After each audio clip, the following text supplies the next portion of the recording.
Hi, everybody. Some of you had the pleasure of meeting the very funny Heather Hach at our summit in LA this past February. We wanted to bring her on in her words because we love her story and we love her sense of humor. We discuss her novel, The Trouble with Drowning, our love of the tattered cover bookstores in Denver, and how writers can really make any situation interesting. Sorry for all the laughing, but we think you guys will love this conversation too. Heather, thank you so much for being with us today and for being with our summit. It was, I think well, I'll tell you why you were so inspirational for me. Oh, So thank you. it was great having you at the summit. It was such a fantastic panel that that you spoke on with creativity and just your, I don't know, your vulnerability, your honesty, which was, of course, hilarious and refreshing. And just shows where your stories and the heart of your stories, I think, comes from because you're not afraid to to tell your stories, which helps. It's so great. But Yeah. it was Yeah, thank really you. really fun having Yeah, I you. just think honesty is the best policy, and I don't know, the older I get, the more I just don't care. I just tell the truth. It's like you just got to put it out there. Well, Yep. I was sitting back, and I tried to be upstairs and come down and listen to the panels. And so I have a son who is a creative writing major at CU Boulder, Oh, great. and Go Buffs. yeah, I go Buffs. And so I was texting him. I'm like, look up Heather Hach. She's speaking at my summit right now, and she's from Boulder, and she's a writer. And then as I was texting him, he was like, Buffs represent. And, we were going back and forth. Oh, I love And that. then, yeah, and then I told him your quote when you said, I think being a writer is a superpower because you can make any situation entertaining thinking about it. You were talking about the DMV. So I was texting that he was dying. He was like, I love that so much because we will be someplace and he would be like, okay, that'd be a funny story. Or that would be a great story. And It's I love all that, over. that writer's mind. Yeah, no, just this morning I walked by, there's a house around the corner, and the woman is a private train or a personal trainer. Uh, And I heard this woman she's training say, I am so exhausted. And I was walking my dogs and I was like, this is a story. I don't know what's going on. I don't know what she's exhausted about, but I was like, you first of all, you have a personal trainer. So how right. exhausted are you? Right, exactly. No, it is. It's so fun to think about it that way. Did you read you just made me think about that when you told that story, Pineapple Street? I Uh haven't yet. I haven't. yeah, and I think it was, if I remember correctly, so she was an editor, and that was her first book. It was last summer, I think. But it was the house. I don't think there were people in the house. I think it was abandoned, but it was like on her walk, this house that she just kept going by in her neighborhood, and she made like this whole story Oh, around this house. okay. And it's great. I mean, it's a super entertaining, fun, I love sweet that. book, but it was just like, what is the story of this house? Whether it's the true story or even better, one that you kind of make up yourself. A little bit of both sometimes. Yeah, Yeah. yeah. So you've been very honest and just hilarious about some of the things that happened to you in your adult life and your divorce and all these things that kind of got you to writing. You talked about Nora Ephron, but I want to go back a little, even a little further. Did you? You were a journalism major, right? I remember you talking about that about college, but Mhm. what even before that?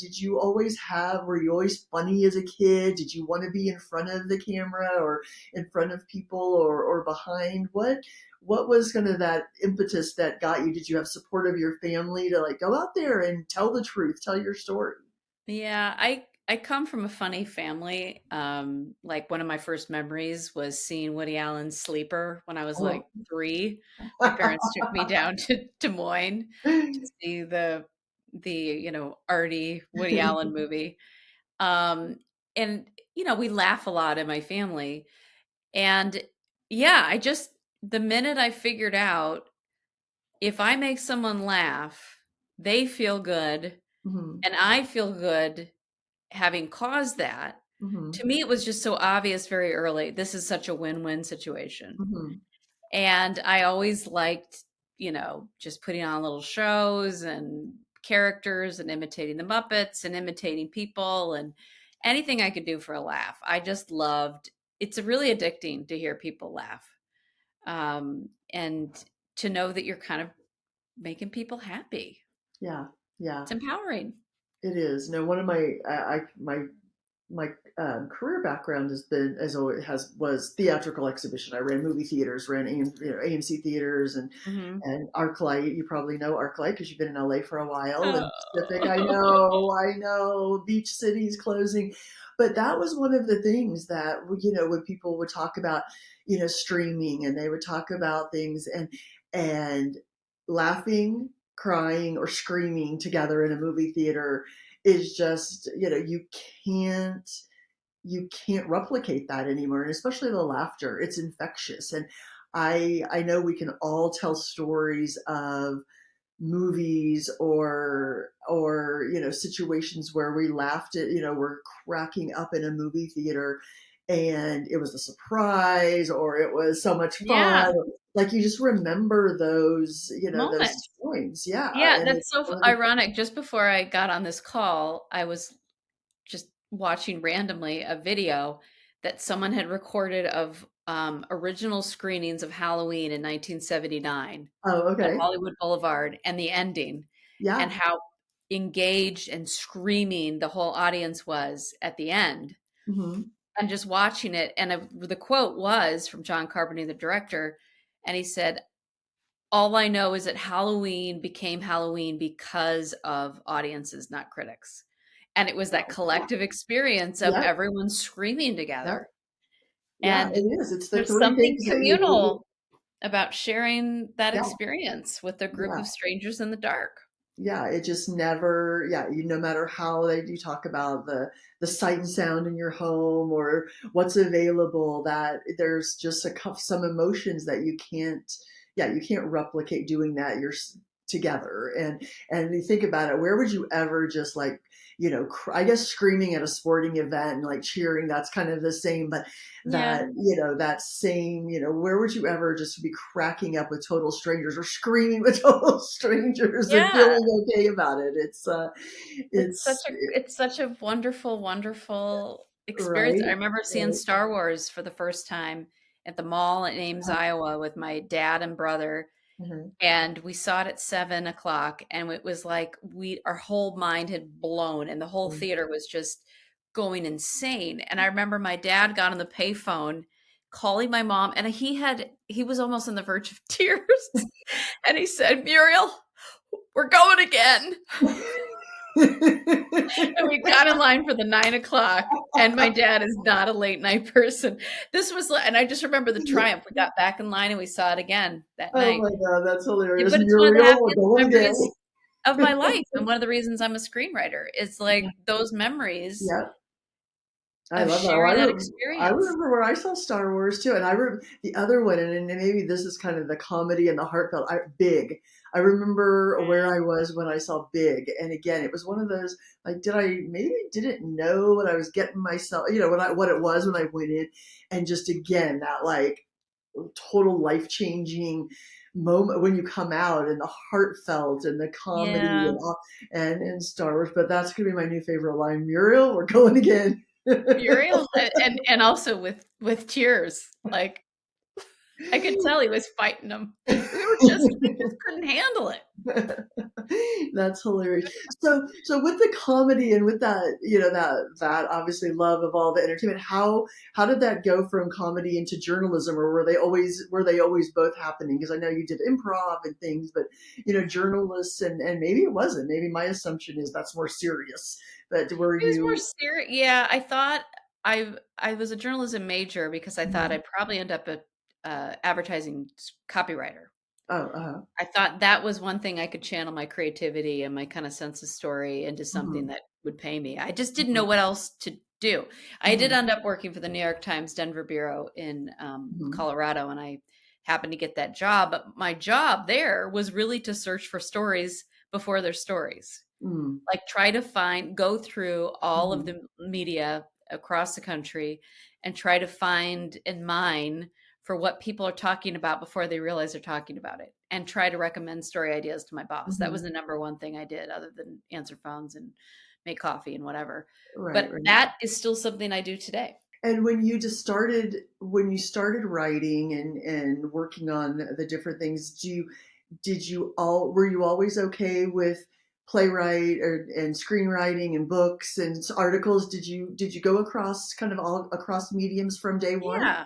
Yeah. I mean, I did some writing even for the Rocky Mountain News, on the paper that's no longer in Denver. Yeah. Oh, they gave the most tragic headline ever for Oh. a piece that I wrote. It was it was called Young, Married, and Proud of It. And had I been thinking, I should have written young, divorced, and completely humiliated. That would have been my rejoinder. The sequel. Young, yeah, young and divorced and Oh totally. my God. That's funny. But yeah, I've always been a writer. Whatever forum, I'll write for anything, and I still to this day will, write in a lot of different mediums, Uh-huh. and I just think it's trying to harness whatever the medium is, and how do I tell the best story possible? It's all the same. It's completely different, and it's all the same. Yeah, yeah. And what about I know Emma was we were before you jumped on, we were talking about her love of Legally Blonde and how she dressed. I think she was like 7 years old and dressed like Elle Woods for Halloween. But so the love, the beloved film, and then tell me about writing. So you didn't write the music, and I was reading that right. You wrote the written part. And how that sounds so interesting. How does that work? Where somebody's composing, or, were you guys, did you work together? How did tell us how that worked? Yeah, Broadway is very collaborative, especially the lyricist and the book writer, and I was the Hmm. book writer. Hmm. So all the spoken word and the musical. Hmm. And you really just do a lot of preliminary work. Where are the moments saying, what are our musical moments, and how do we orchestrate, that seamless transition into song? I'm going to be hopefully doing, knock on wood, the deal's not completely done. Bad Moms, I'm going to do for a Oh, okay. musical Oh, next. that's so fun. But yeah, it's taking what people love and what exists, and also elevating it. And Hmm. that's what song does, is giving it more depth and levity, and how do you tell the story through song. But you work very, very closely with the lyricist in Hmm. particular, Hmm. and also the composer and director. It's really the four are kind of a team. Okay, okay. There seems to be, we were just talking about this at dinner last night about Beetlejuice, the Yeah. musical, and with projects like Legally Blonde and Mean Girls and Beetlejuice, do you what is the what is that this kind of trend with these these I mean no Existing. we've reused IPs all over there you get the whole story of there's only three stories and we're reusing these different but these kind of known beloved stories being made on Broadway being made with musical they coming back to movies Color Purple going all these full circle Moulin Rouge, yeah, the list yeah goes on and on. do you think that it do you think it makes um, live theater more approachable? More, people are willing to be like, oh, I didn't know if I really like Broadway, but I loved Legally Blonde. I know I would, let me give it a try with that. Or a Beetlejuice. What do you think is there's, kind of behind that? And they're so popular. I mean, they're very, Yeah, very popular. yeah. Well, I mean, it is a business, It is a and if business you can have first, a right? built-in audience and a built-in, fan group, that it translates more easily.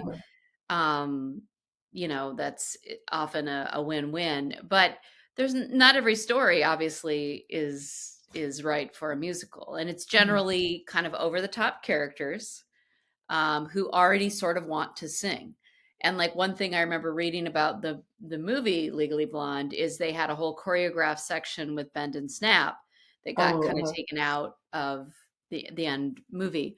But it's like, it already wanted to sing. Like, Elle Woods is such a giant personality and such a mhm. huge presence, that she really is someone who it really complemented the material.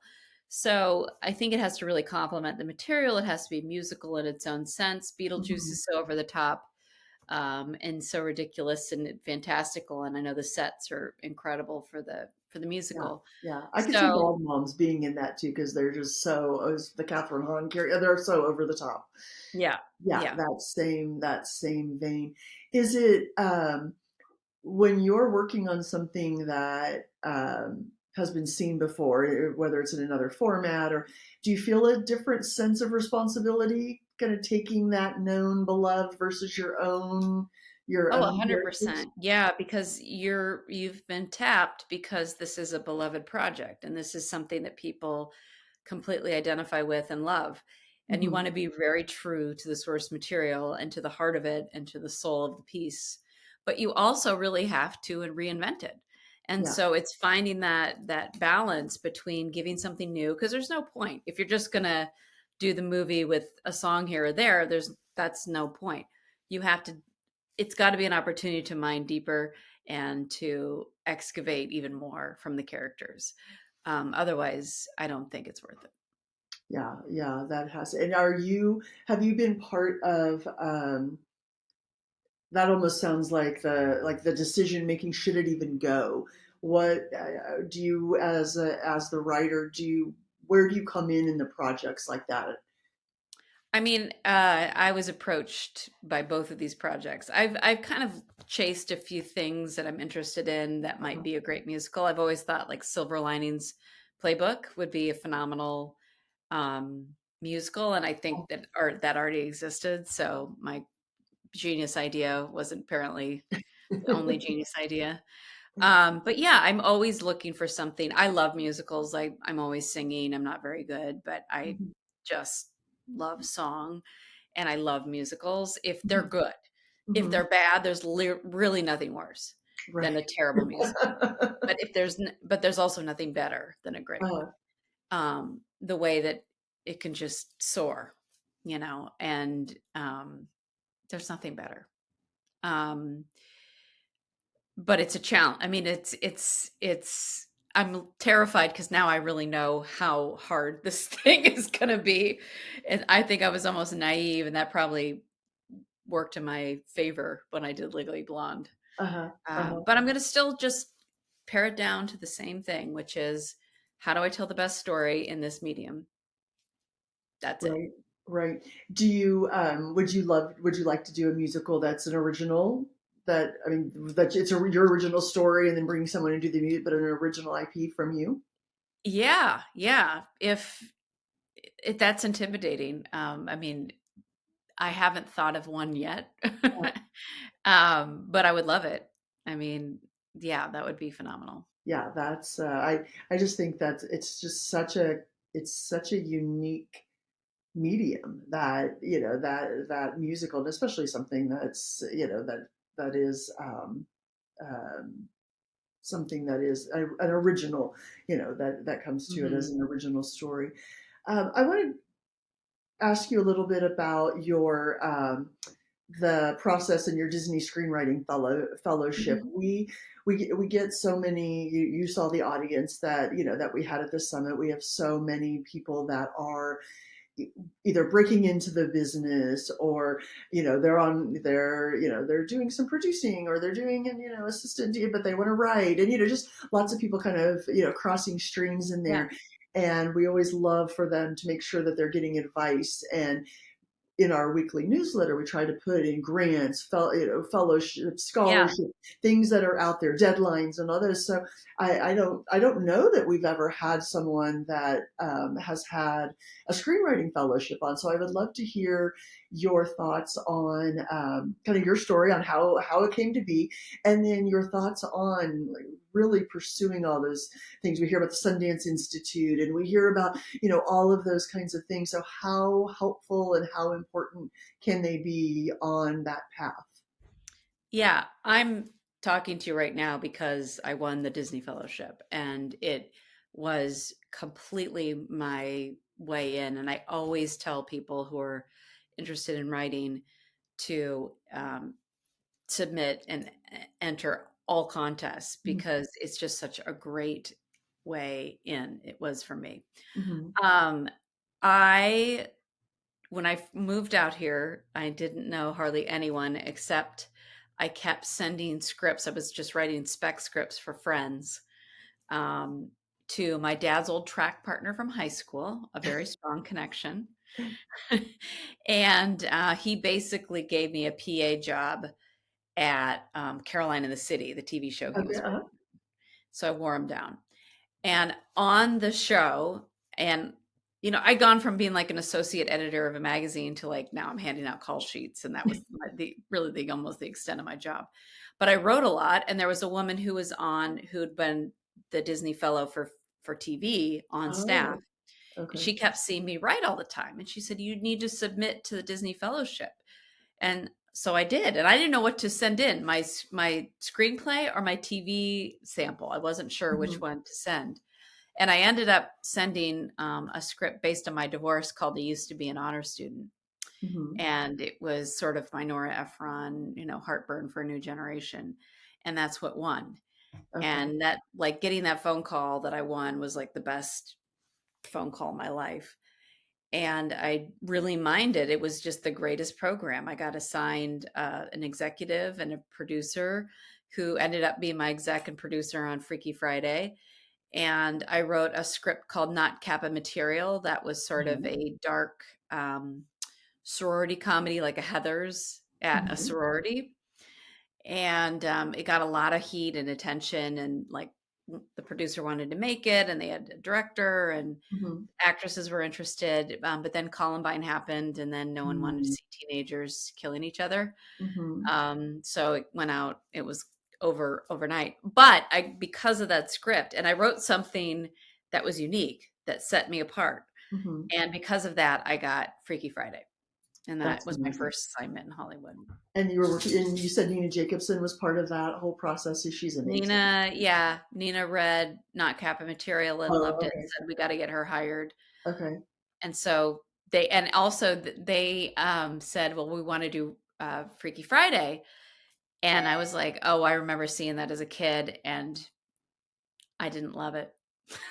I was a total snob about Freaky Friday.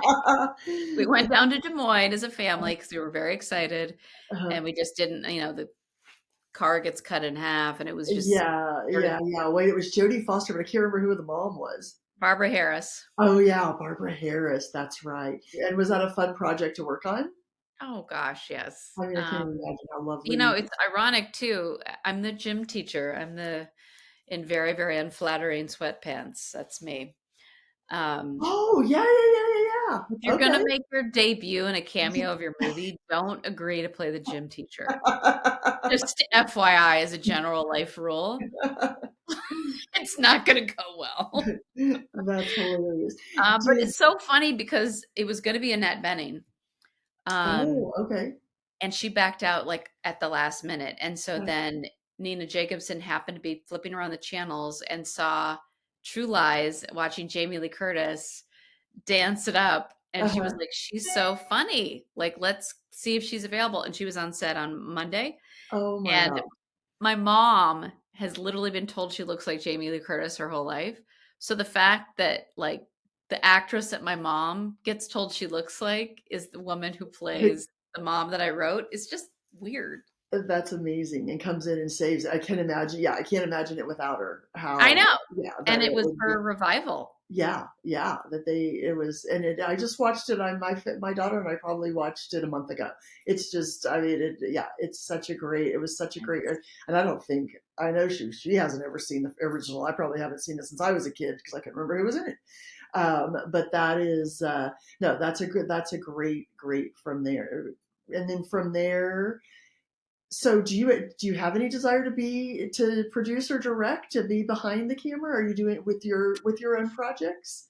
I don't really feel like I know enough about film, like the actual Mm. Hmm. minutia of film, which may be, I don't even know how much. I remember once having the bunch of the fellows got to meet with Alexander Payne and Jim Taylor, who are two of my Right. favorite filmmakers. Uh-huh.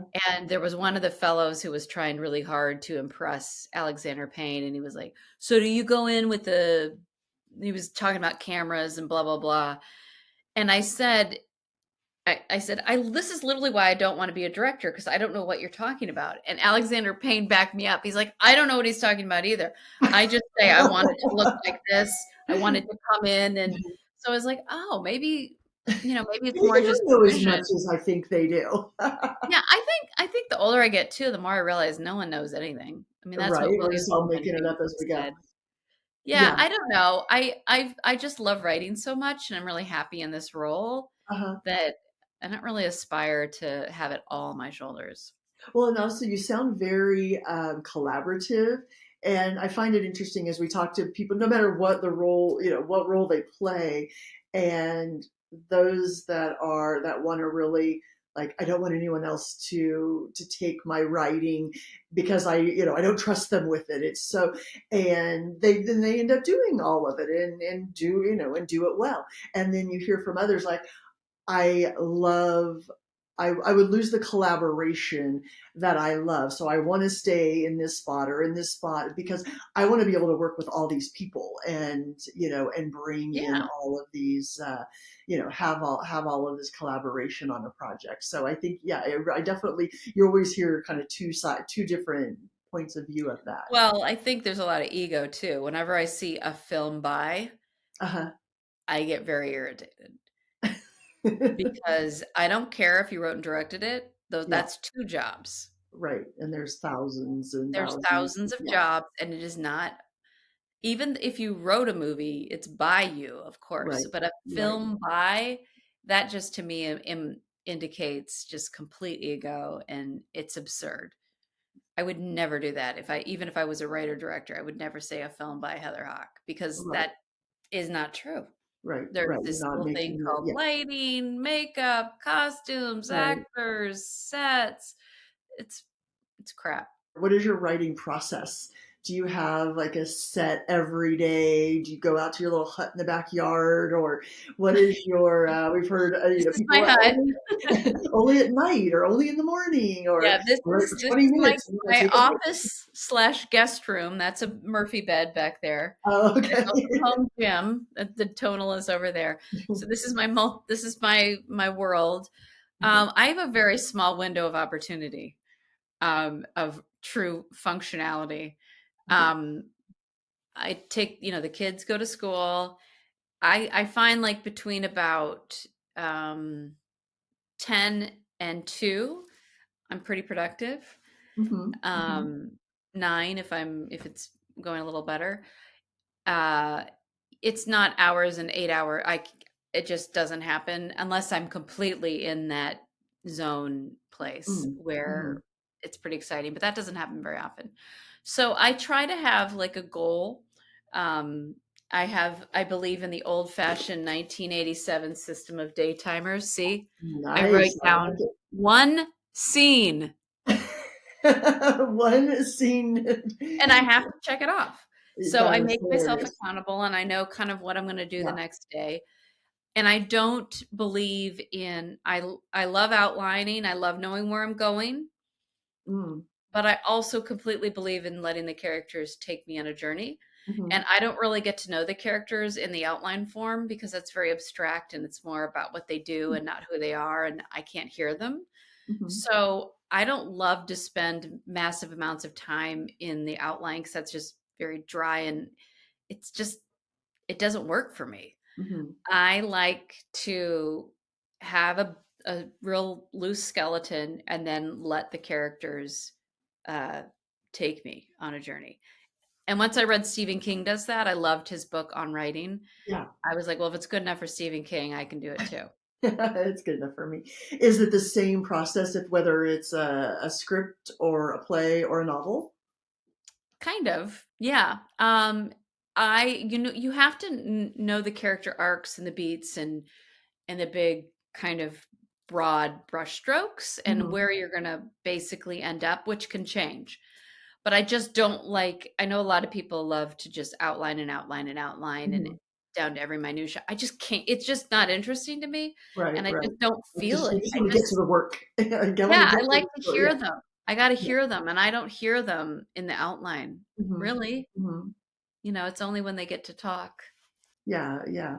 So you've written two books, 2 books. Yeah, two Freaky novels. So Monday with Mary Rodgers, who wrote yeah, the Freaky YA book, Friday. and then the Trouble with Drowning. Let's talk a little bit. How did the Trouble with Drowning come along? As you were like in this whole world of screenplays and plays, and then you decided to sit down and write a novel. And then I want to talk to you about the tattered cover Oh, because oh, it's my favorite bookstore. my beloved. I I know, I love know, bookstores so much, I like, my know. favorite thing in the world. Yeah, I have seen increasingly, using IP for products or for projects, so I was like, "Well, why don't I create my own IP?" And honestly, I wrote The Trouble with Drowning, which is I'm gonna grab it so I can show it. Yeah, sure. Um, it's a psychological thriller. Right, right. Um, I will put it on we have a little book, we call it the book nook. It's oh, good, our book like recommendation. So we'll put it on there too. great. I really honestly wrote this in response to COVID. Okay. Um, I felt like honestly, I was kind of losing my mind a little bit. Mhm, I just felt like the world was going over an edge, and it just felt very, very, very scary to me. And so this is a psychological thriller that's about a woman kind of clinging to her own mental health mhm, as mhm, I was clinging to my own. So it's much darker than anything I've ever written, but it mhm, also reflects just the time with which we were living. I found it as an escape hatch in a very bleak time when we couldn't really leave, and it just felt mhm, like all the news is terrible and everyone's lost their goddamn mind. And so I just would dive into this book. I couldn't wait to get up. I mean, that's not true. I would love to lay in bed and think mhm, about my novel, and my husband let me do that. He would get the kids breakfast before their Zooms, and that is a really fertile time for me creatively. I really mhm. love that kind of theta, like in between of consciousness and unconsciousness and the dreamlike state. I really get a lot of information from my dreams, and I would figure it out in bed, and then I would just use the creation of this book to deal with how I couldn't handle life. Yeah, and again, I mean, I know they're fictitious characters, but you have said like it was your dark and your light that you kind of put into these characters. So again, just kind of taking from your own life and your own experiences Yeah. to put them in And I there. think we all feel duplicity, and you know, the character of Kat is like my worst self realized, like Hmm. every Hmm. fear I have of myself and some of my Hmm. worst traits, and Eden is who I would love to be. Right. So but I think we all have these different versions of ourselves. And I was also really commenting on how much damage we are doing to ourselves by constantly comparing ourselves to Hmm. everyone Hmm. online Hmm. and in life, that it's just Hmm. such an American proposition to look around and see what you're not doing right and how Right. you need to Right. improve. And um, it's just we're not making ourselves any better or any Right. favor. Right.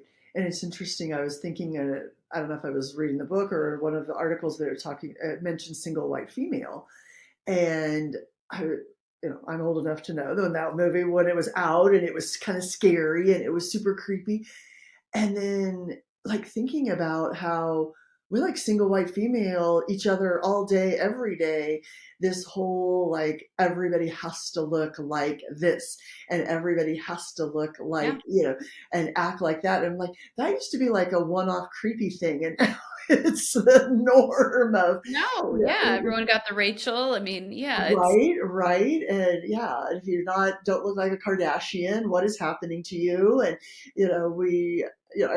I lived in LA my whole life, and my sister lives in Denver and has for 25 years. And I would text her and be like, I'm shopping and it's either Kardashian or Coachella, nothing in between. What can I no, I find know, something to wear? 100%.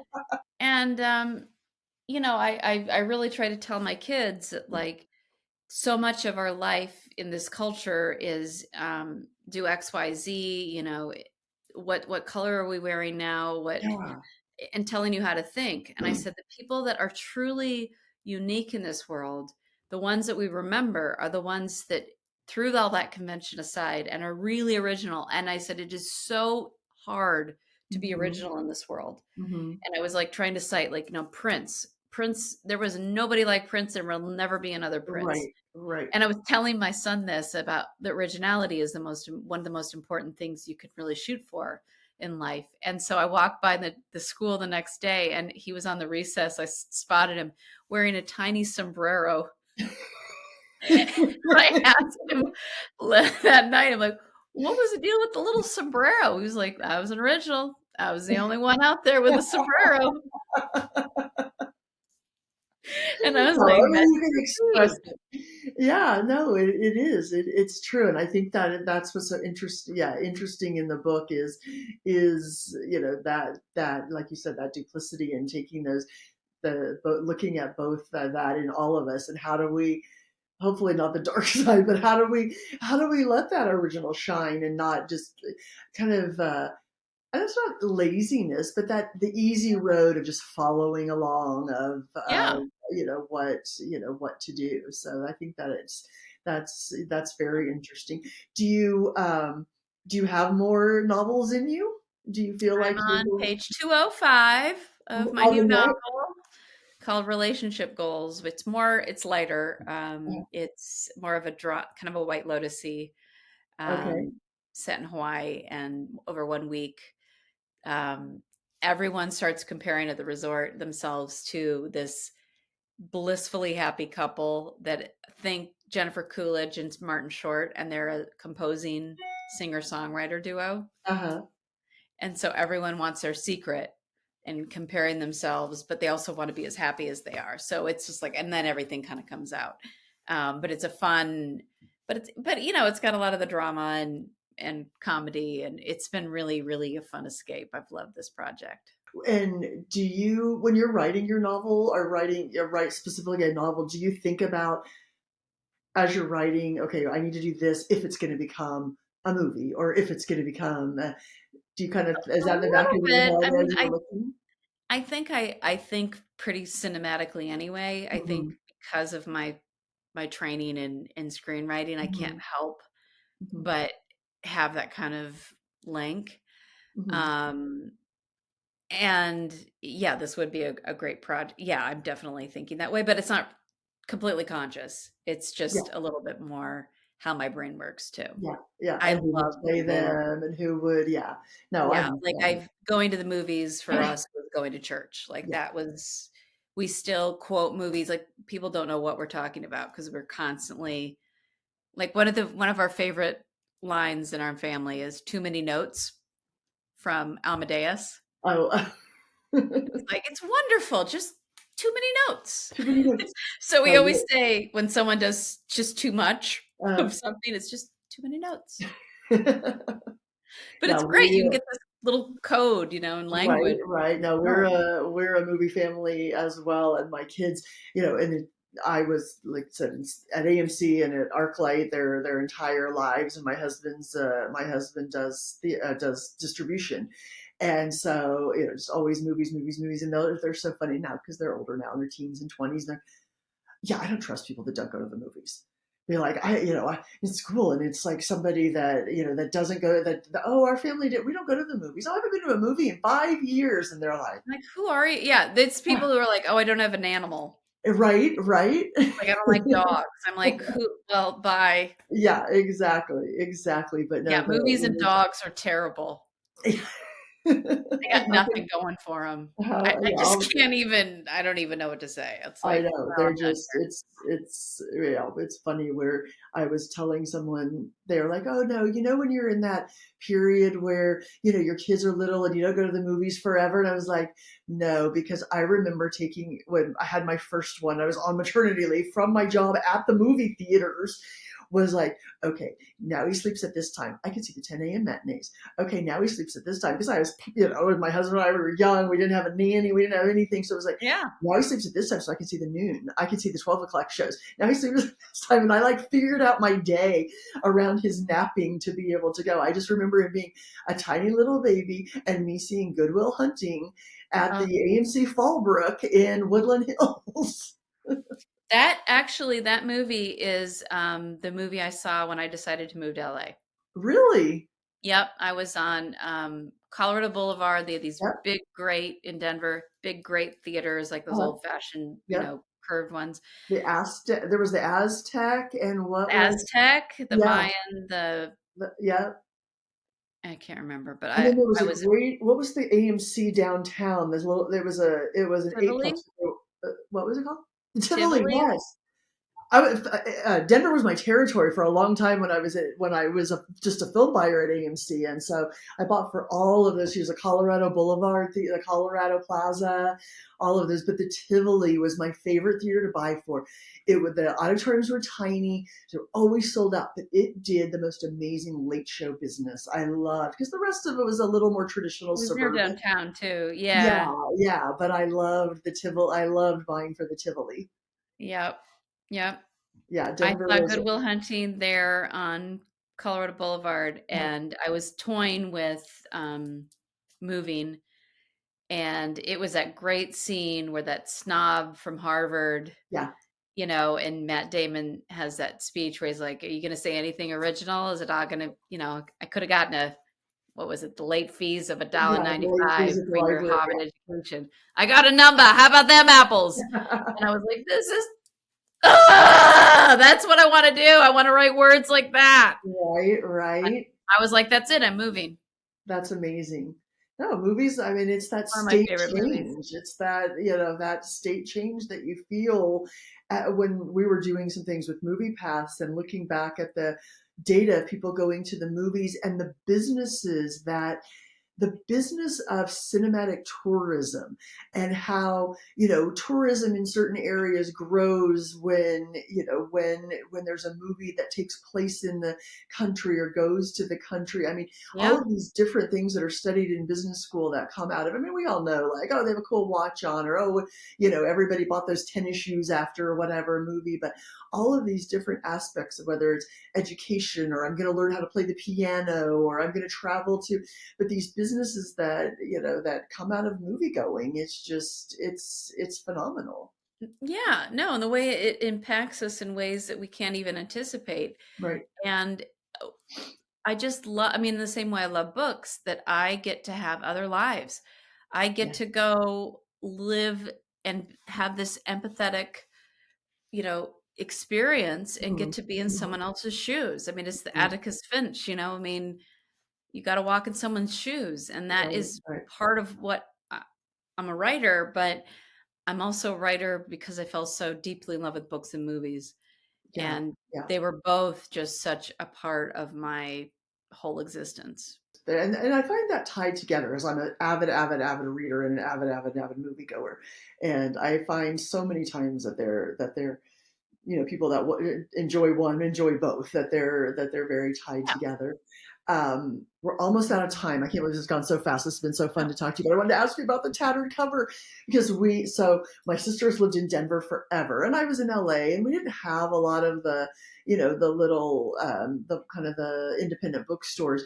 And so, I mean, there were times when I would go visit her, well, almost every time, and she would be like, all right, I've got a doctor's print, whatever. So this is your afternoon at the tattered cover, because I know you're Yeah. going to stay there for 5 hours. And she literally dropped me out, and we would go to the one that was south. She lives in Highlands Ranch, Uh-huh. but south. And then they expanded so many, and I'm hoping. I know they had to close a few, so I'm They had to hoping that they close a stay. few, and the one in Cherry Creek that was like Yeah. iconic with the big wrap, Yes. big Yes. staircase, and I would spend hours and hours there when I Yeah. lived there. And I know you did book readings and things there with I your did. book. I was Yeah. gonna do one on Wazee downtown, Yeah. and I got the hotel next door, and then they shut it down, so they had Yeah. me on Colorado. No, it was like I don't know where I was, but Aurora. it That was is still that a was. lovely store. Yeah, Yeah. it Yeah. was. out somewhere. I'm not sure where I was, but it I was think so the lovely. Aurora one was the where I went last summer. I think that one, I don't know which ones are still open and which ones aren't, but I wondered about them expanding so fast, or not so fast, but expanding so much because it was like, I felt like they had two and then all of a sudden there were like six, Yeah. which is always a little scary, but The hopefully if staff they was hopeful though that they had a better team and that they could. once they kind of culled everything and they were gonna survive. And yeah, we need bookstores. Yeah, the independent bookstores. I'm in Kansas City now, and we have a bookstore. Oh, Shout out Rainy Day Books, but that we have a independent bookstore called Rainy Day Books, and it is it was just. featured on CBS mornings. Oh, it was. Well, it was part of the Super Bowl Oh, part thing, of the list. showing Well, like the yeah, yeah. yeah, Well, I and I was saw. like, "Oh, I what a great follow. title," and I wanted to Yes. go. Yeah, I I wanted to see saw. the thing. I follow Jenna Bush Hager's book club or her thing, and she picked it as one of her favorite independent bookstores, and it was posted on her Instagram a couple of weeks ago. So I always feel a little pride with that one too. But when I saw that your book reading at Tattered Cover, I was like, oh my gosh, we have to talk about that. That was a dream. Yeah, yeah, it's so good. Okay, I know we're out of time, but I want to quickly ask you. I always ask this question. Okay. For escape, I know you love going to the movies. So for escape, what are you loving right now of movies, books, podcasts, TV shows, anything that's kind of your downtime that you're enjoying right now? I just read Good Material, Oh, and I have not wanted to. I was so jealous that I frankly didn't write it, and I yeah. haven't felt that in a long time. It's Yeah, about it's a woman wrote it about a yeah, male perspective on a breakup, and he's a comedian, which I did comedy for years, so right, I'm really right. interested. But just this heartbreak, and it's so well written, it's so funny. I was laughing out loud, like Yeah. waking up my husband, but it's also so tender and Mhm. human, and I just loved it. Yeah, Dolly I loved it Ellison, too. I said I Good laughed Material. out loud at that book. I don't think I've laughed. I could remember myself on an airplane reading the original Bridget Jones' Diary Oh, yeah. and just laughing like an idiot out loud on the plane. And that's what I felt like with Good Best. Material. I felt like that I was laughed so hard. My favorite thing in Good Material is when he goes through the breakup and he moves to a houseboat. He lives on a houseboat, and he said he realizes the only thing he likes about living on a houseboat is when he gets to leave the houseboat to go tell people he lives on a houseboat. Which I is wish how I really wrote most people that. like living on It's a so boat. good. Yeah, that is no. It's those Perfect. are the best when you can laugh out loud like that. Yeah, yeah. Well, Heather, So, thank you so much for joining us. This congratulations. has been so much Blast. fun to talk to you and to get to know you. And again, thank you so much for being at the summit. We love Oh, to it's have you. fun. I love to Yeah, do it anytime. we will definitely be reaching out again for our next summit and other events because it was so great having you, and I can't wait to see your other projects and everything Thank that you you. have going. Thank you. I appreciate it. If you enjoyed this episode, subscribe and leave a review on Spotify and Apple Podcasts.